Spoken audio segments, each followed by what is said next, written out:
राम दोस्तों, कैसे हो? उम्मीद है सीयूईटी की तैयारी अच्छे से चल रही होगी। तो आज कुछ और पीवाईक्यूज लेके आए हैं हम सीयूईटी की प्रिपरेशन के लिए। तो चलो देखते हैं आज कौन से सवाल है। पहला ये सवाल है कि भाई x है a cos theta plus log tan t by two, y है a sin थीटा, कहता है dy बाई dx निकालो at t is equal to pi by four. वैसे तो बहुत आसान सवाल है, जिसको भी डिफरेंशिएशन वगैरह आता है वो 2 मिनट में सॉल्व कर देगा। चलो सॉल्व करते हैं। x है a cos t plus log tan t by to. तो इसका डिफरेंशिएशन करेंगे विद रिस्पेक्ट टू t। ये t है ना, तो विद रिस्पेक्ट टू t होगा। dx बाय dt क्या हो जाएगा? cos का मैं साइन लिख सकता हूं भाई, ये तो कांस्टेंट, ये तो बाहर ही रहेगा। cos का क्या होता है? माइनस साइन t प्लस, अब log tan t by two का कैसे करेंगे वो यहां पे करके दिखा देता हूं। log tan t by to, इसका डिफरेंशिएशन करना है ना, इसका कैसे करेंगे? log का क्या होता है differentiation? 1 by tan t by two. आगे tan t बाय टू का करेंगे तो क्या आएगा? sec square t by two. आगे t बाय टू का करेंगे तो क्या आएगा? हाफ। चेन रूल याद है ना, डिफरेंशिएशन तो आता होगा यार। तो मैं इसको tan को क्या लिख सकता हूं? 1 by sine t by two by cos t by to. इसको मैं क्या लिख सकता हूं? 1 by cos square t by to लिख सकता हूं ना। तो हाफ बाहर आ जाएगा, हाफ तो ये ऊपर चला जाएगा। Half cos t by two by sine t by two into, oh sorry, 1 by cos square t by two. एक कॉस टी बाय टू से स्क्वायर कट जाएगा, तो यहां पे क्या बचेगा? 1 by two sine t by two. यहां आएगा नहीं, यहां लिख देता हूं।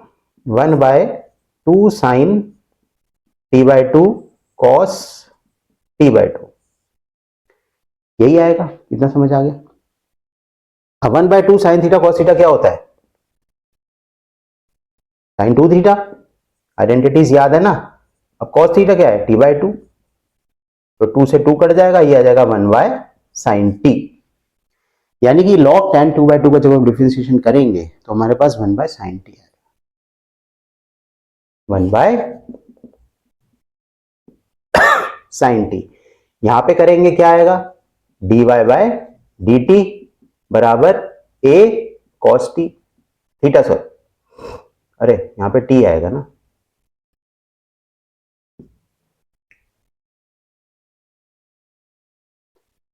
चलो जी, इसको क्या कर सकते हैं हम? एलसीएम ले सकते हैं। साइन टी, इसको करेंगे minus sine square T plus 1, या मैं इसको ऐसे लिख सकता हूं a 1 minus sine square t bye sine T, या मैं इसको ऐसे लिख सकता हूं cos square t bye sine T. लिख सकते हैं। D by D D T हमारे पास है। अब हमको क्या निकालना है? हमको निकालना है d y by d x.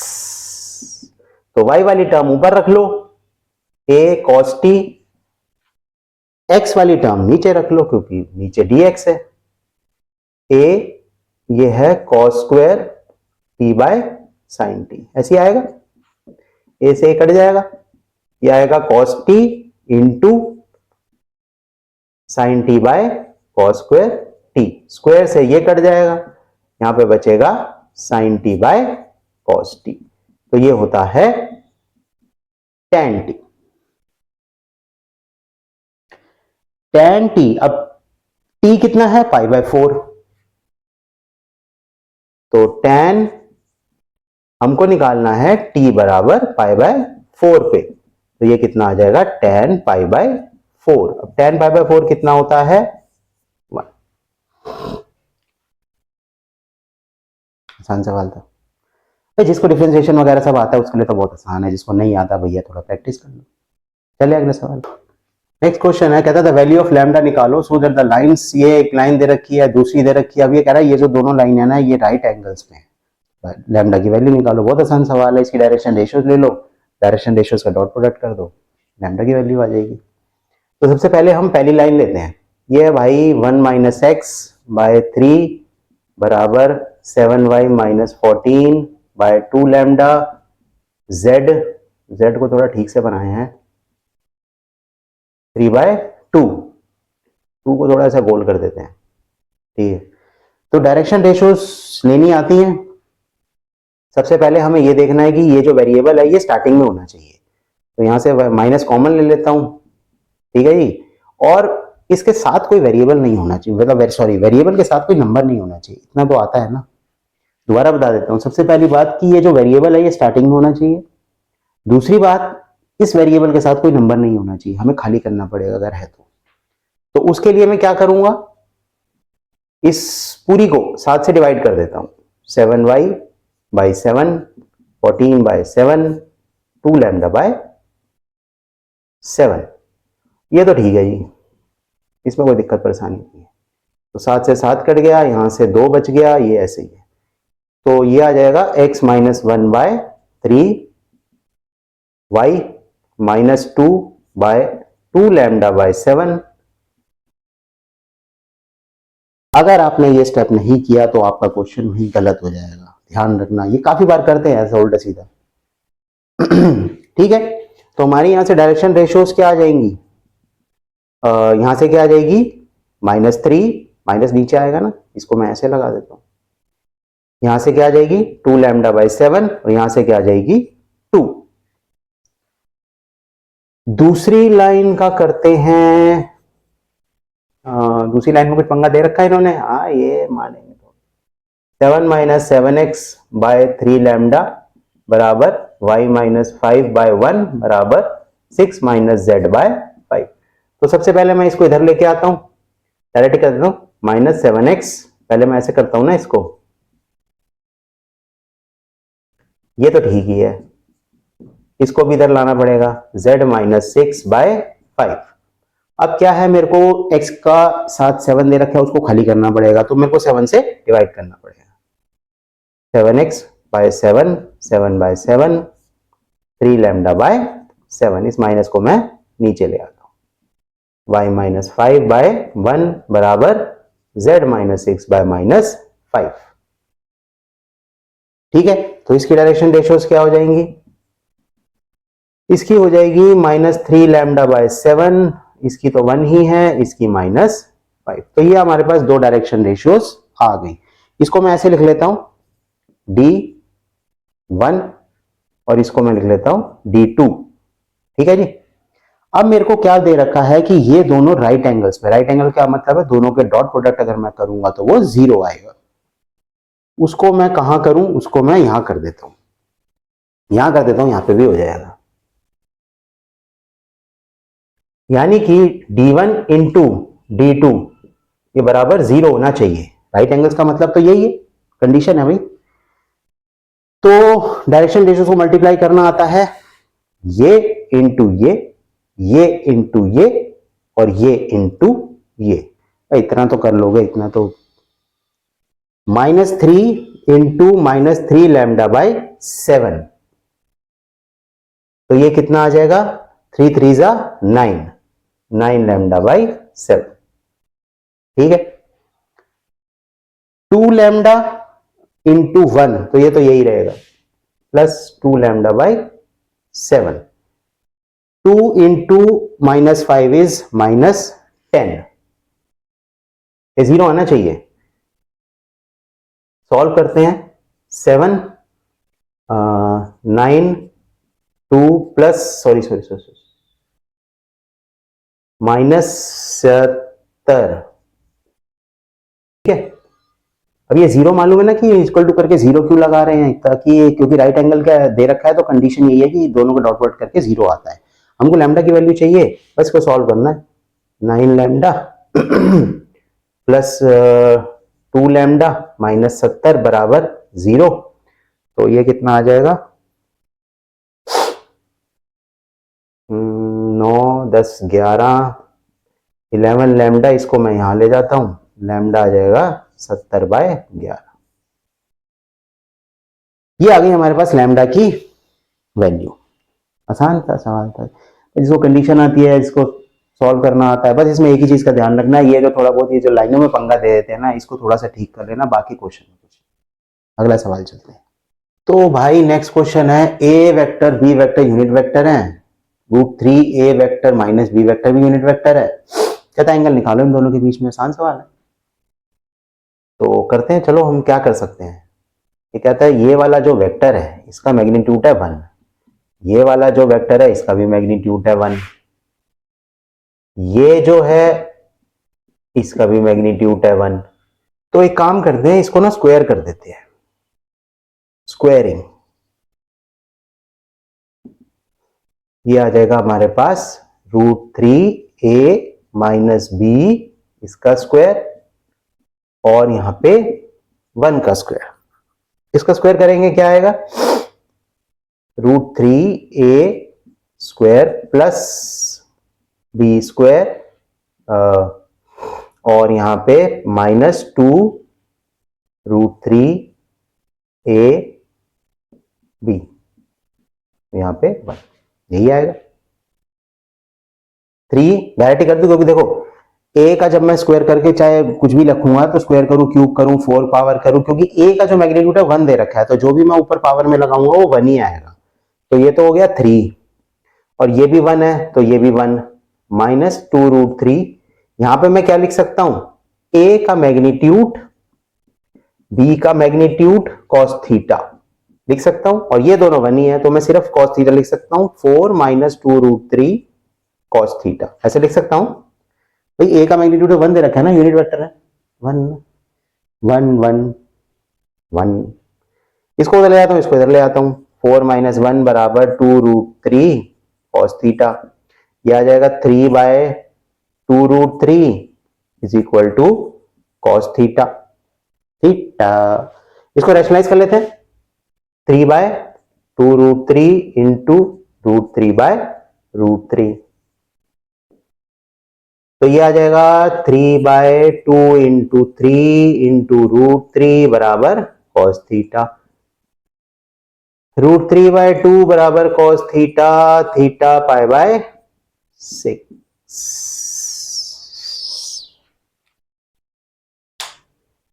आसान सवाल था, चले आगे। क्वेश्चन है, area of triangle form by vertices this and this O A and B, जब जहां पे हमारे पास वही वेक्टर दे रखा है, वो भी वेक्टर दे रखा है, कहता है एरिया ऑफ ट्रायंगल निकालो। ठीक है, निकाल। तो एरिया क्या होता है, half into O A vector into O B vector. Half into base into height होता है, हमारे पास दो ही चीज दे रखी है, एक को बेस मान लो, एक को हाइट मान लो। ठीक है जी। अब ये है क्रॉस प्रोडक्ट, तो क्रॉस प्रोडक्ट भी मुझे उम्मीद है करना आता होगा, ऐसे करते हैं ना, मैट्रिक्स को लेकर 1 2 3 -3 -2 1। ठीक है, ये भी सॉल्व करना आता होगा, डिटरमिनेंट तो बहुत आसान है। पहले आई ले लो,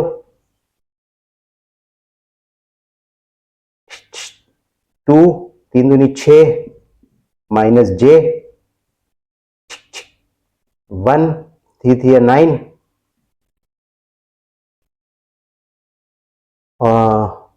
प्लस के को काटेंगे, ये 3 2 6 और ओ सॉरी, ये 6 कहां से आ गया, -2 3 2 6 प्लस 6, तो यहां पे आ जाएगा हाफ, ये कितना आ जाएगा 6 7 8 -10, ये कितना आ जाएगा 4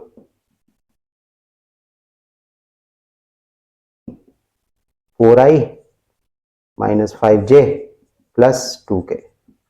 इसका मैग्नीट्यूड निकालेंगे, √4 का स्क्वायर 5 का स्क्वायर 2 का स्क्वायर, ये क्या आ जाएगा 16 25 4 20 45। √45 को कैसे सॉल्व करेंगे हमको नहीं आता, तो √45 बराबर 9 5 45, 3 × 3 × 5 3√5 आंसर आ गया।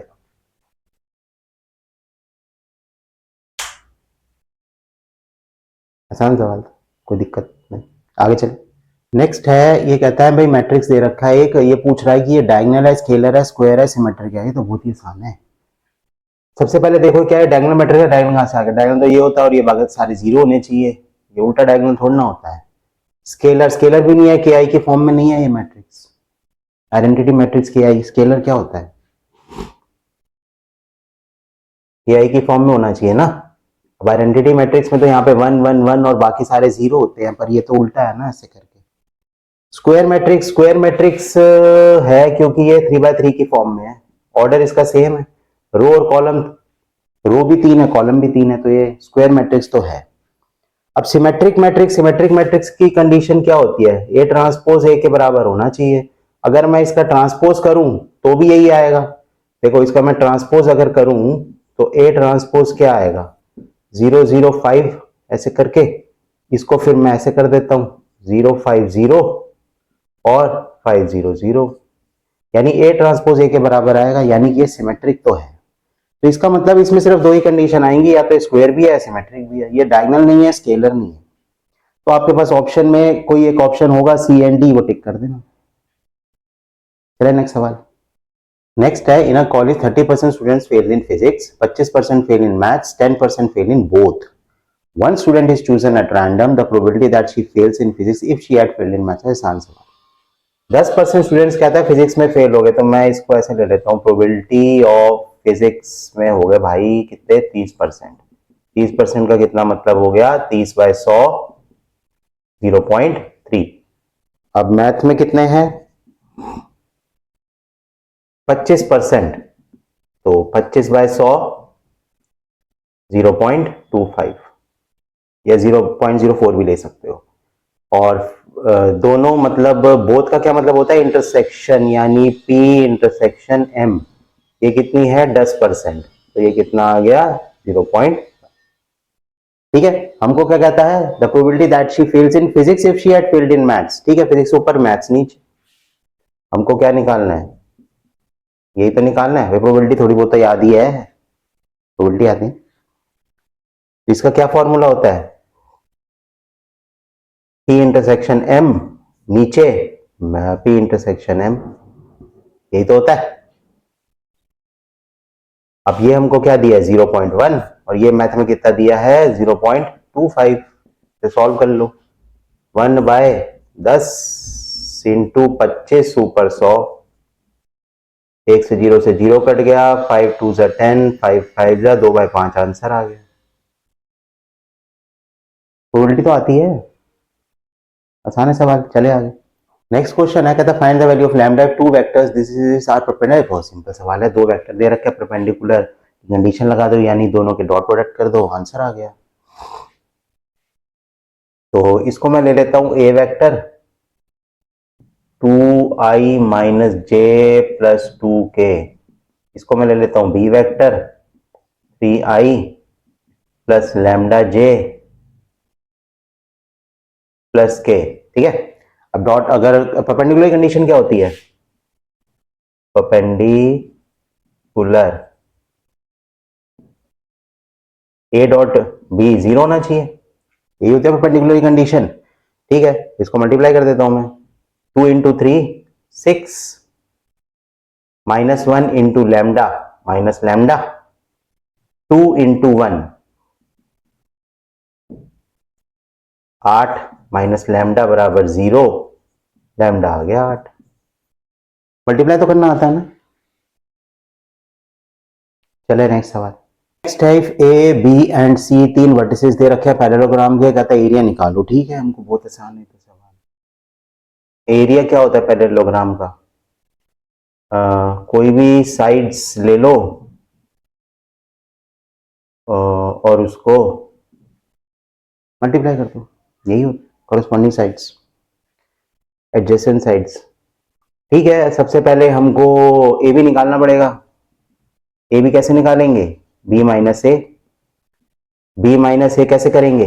1 माइनस 3 इज -2, और -1 -2 -3, ये तो निकालना आता है ना।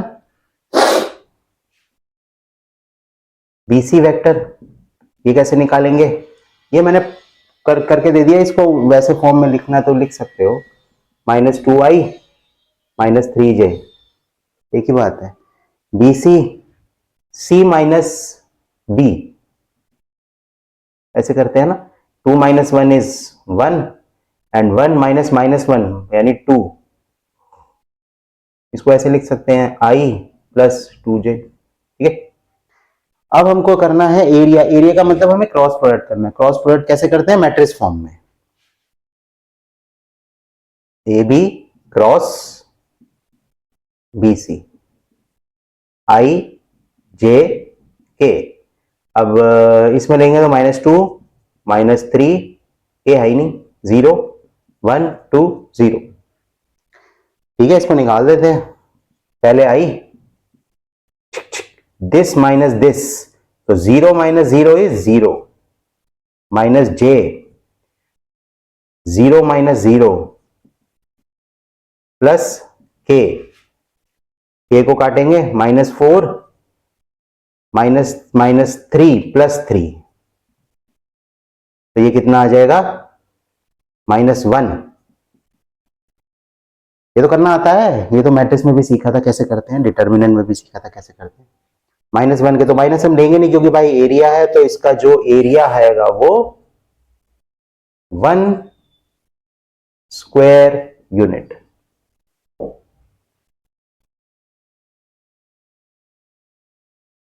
आसान सवाल, चले आगे। नेक्स्ट है, कहता है एक मैट्रिक्स दिया छोटा सा A4 दिया है, छोटा सा मैट्रिक्स के निकालो। अरे यार इससे सिंपल सवाल नहीं हो सकता।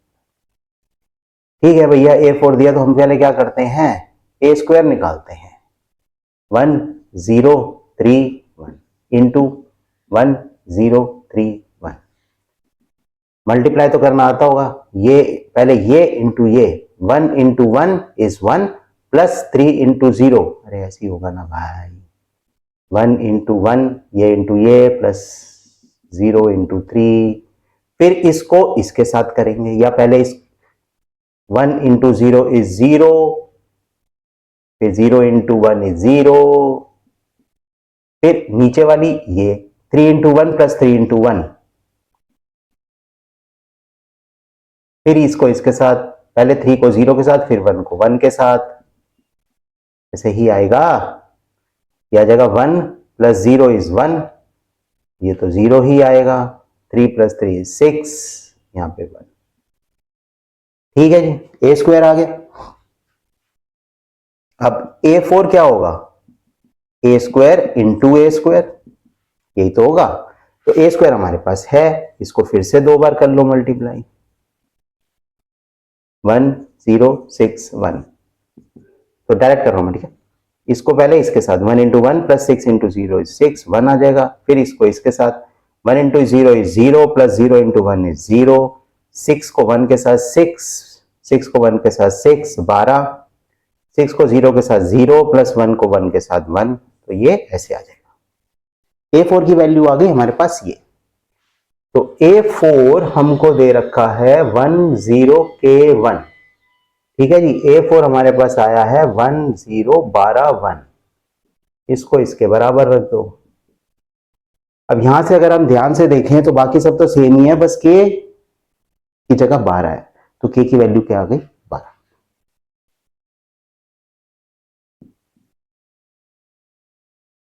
ठीक है। आगे समझ, आगे चलें। ये कहता है भाई if the direction ratios of two line, दो लाइनों की डायरेक्शन रेशियोज दे रखी हैं, एक की ABC है, एक की B - C, C - A और A - B है। कहता है दोनों के बीच का एंगल निकालो। अब देखो इन क्वेश्चनों में ना वो बड़े वाला फॉर्मूला मत लगा देना, जिसमें ऊपर A1 A2 into plus B1 B2 plus C1 C2 upon A1 का स्क्वायर, वो बड़े वाला जो फॉर्मूला वो लगा दो, कुछ आएगा नहीं। क्यों नहीं आएगा, ABC की वैल्यू क्या आ सकती है, कुछ आ ही नहीं सकती। इसलिए क्या करेंगे, इस पे हम क्या करेंगे, परपेंडिकुलर वाली कंडीशन लगा के देखते हैं। ज्यादातर केसेस में क्या होगा, वो 0 आएगा। देखो दो डायरेक्शन रेशियोज है ना, मान लेते हैं हम ABC जो है वो direction ratios of first line, ठीक है, इसको मैं मान लेता हूं ए, मान लेते हैं ए, मत ए नहीं मानते, इसको मान लेते हैं एल।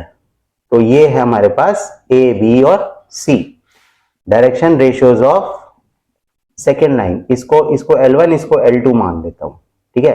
ये मेरे को दे रखी है B minus C minus A और A माइनस B, ठीक है।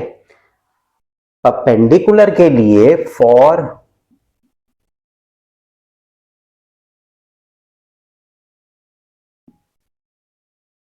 L1 इंटू L2 0 होना चाहिए, पर गलत लिख दिए, वही मगो इतना बड़ा सा कैसे हो गया है। और परपेंडिकुलर L1 ये दे नहीं रखा है, मैं बार बार ये दे नहीं रखा है, ये परपेंडिकुलर है लाइन है, ये मैंने माना है, क्योंकि अगर आप वो बड़े वाला फॉर्मूला लगाओगे ना cos थीटा वाला, तो आना कुछ भी नहीं है, क्योंकि ए बी सी की क्या वैल्यू आ सकती है, कुछ नहीं आ सकती, कुछ तो दिया होता। तो ज्यादातर ऐसे केसेस में ना मैं अगर परपेंडिकुलर कंडीशन लगाऊंगा ना तो वो 0 आ जाएगा। देखो कैसे आएगा, इसको मैं डॉट प्रोडक्ट कर देता हूं, A into B minus C plus B into C minus A, sorry, C into A minus B.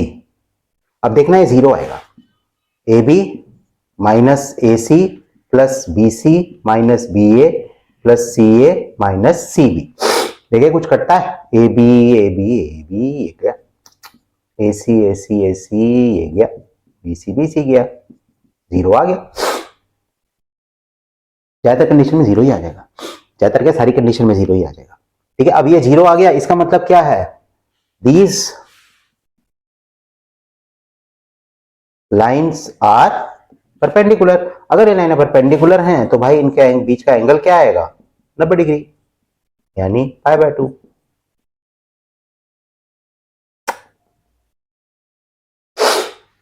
खत्म, वो बड़े वाला फॉर्मूला लगा के देख लेना, कुछ नहीं आएगा, ठीक है जी। ये थे कुछ सवाल, नेक्स्ट वीडियो में और सवाल लेके आते हैं, तो तब तक आप प्रिपेयर करो, मेहनत करो, सक्सेस मिलेगी।